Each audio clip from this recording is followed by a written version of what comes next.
आपको बता दें कि आत्महत्या की एक बड़ी वजह है डिप्रेशन। ऐसा बताया जा रहा है कि तुनिसा ने मेकअप रूम में खुदकुशी कर अपनी जान दी है। आईएफएस अधिकारी ने खुद को गोली मारकर खुदकुशी कर ली। राजस्थान के कोटा में एक हॉस्टल में 3 छात्रों ने आत्महत्या कर ली। वैशाली ठक्कर ने फांसी लगा दी है। खुशबू चौधरी नाम की स्टूडेंट हॉस्टल के एक कमरे में फंदे पर झूल गई थी।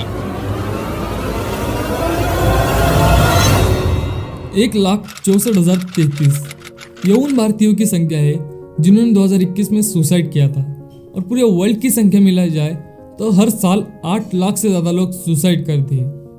क्यों करते हैं लोग सुसाइड? क्या वजह होती है इनके पास? क्या वो जॉब का टेंशन है, पढ़ाई का टेंशन है, या फैमिली का प्रेशर है? क्या हो सकती है वजह?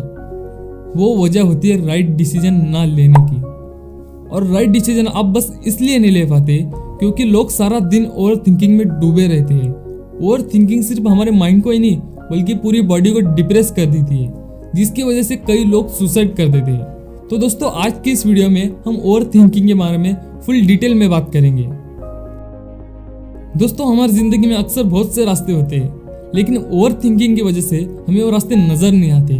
हमारे रिलेशन में, हमारे लाइफ में, हमारे करियर में प्रॉब्लम्स इतनी बड़ी नहीं होती, लेकिन ओवर थिंकिंग की वजह से हम उसे बड़ा बना देते हैं। इसकी वजह से हमारे लाइफ में, हमारे करियर में, हमारे रिलेशन में इतनी प्रॉब्लम्स आ जाती है कि लोग सुसाइड कर देते हैं। अब ओवर थिंकिंग के नेगेटिव इफेक्ट्स क्या है? ओवर थिंकिंग की वजह से हमें डिसीजन फिटिकनेस होता है। मतलब किसी सिचुएशन में हम ओवर थिंकिंग की वजह से डिसीजन ही ले पाते। हमारा दिमाग थक जाता है सोच सोच कर, लेकिन राइट डिसीजन ले नहीं पाता। फॉर एग्जाम्पल, एक स्टूडेंट जो रात भर जाग कर अपनी पढ़ाई पूरी करता है, लेकिन वही दूसरा स्टूडेंट बस ये सोचता रहता है कि मैं दिन में पढ़ाई करूँ कि रात में पढ़ाई करूँ, और सोचते सोचते राइट डिसीजन ले नहीं पाता और डिप्रेस हो जाता है।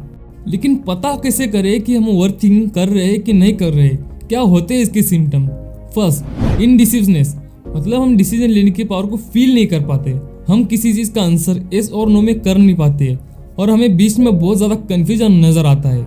सेकंड, हम सोल्यूशन पर फोकस नहीं कर पाते।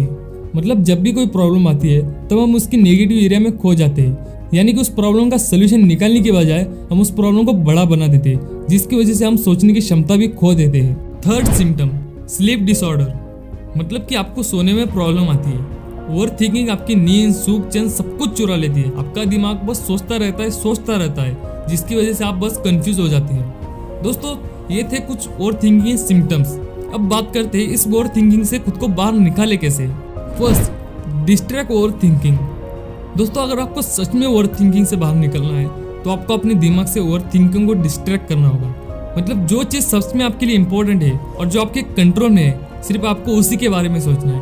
बाकी फालतू चीज़ों को अपने दिमाग से डिस्ट्रैक्ट कर देना है। ऐसा करने से आप राइट डिसीजन ले भी पाओगे और ओवर थिंकिंग से बच भी जाओगे।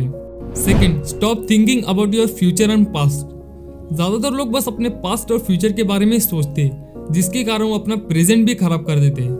इसलिए आप जब भी ओवर थिंकिंग कर रहे होगे तो ये सोचो कि अब मैं इसका सोल्यूशन कैसे निकाल सकता हूँ।